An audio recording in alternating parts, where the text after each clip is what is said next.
সবাই বলেন আসসালাতু খায়রুম মিনান নাওম।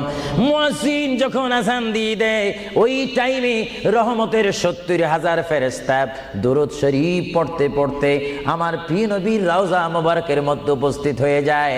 আর সমস্ত ফেরেশতারা চতুর্দিকে ঘুরে ঘুরে দুরূদ শরীফ পড়া শুরু করে।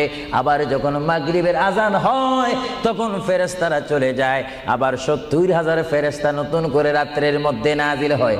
তাফসীরের মধ্যে আসে দিনে ৭০,০০০, রাত্রে ৭০,০০০। আজকে দিনে যারা আগমন করলো ফেরেশতা কিয়ামতের আগে তারা আর আসার সুযোগ পাবে না। আজকে যারা আসলো কিয়ামত পর্যন্ত এক গ্রুপ অপর গ্রুপের সঙ্গে সাক্ষাৎ হবে না। এমনি ভাবে দিনে ৭০,০০০ রহমতের ফেরেশতা, রাত্রে ৭০,০০০ রহমতের ফেরেশতা আমার প্রিয় নবীর রওজা মুবারক জিয়ারত করার জন্য আমার আল্লাহ আসমান থেকে পাঠিয়ে দিচ্ছেন। জোরে বলেন সুবহানাল্লাহ, বলেন আল্লাহু আকবার।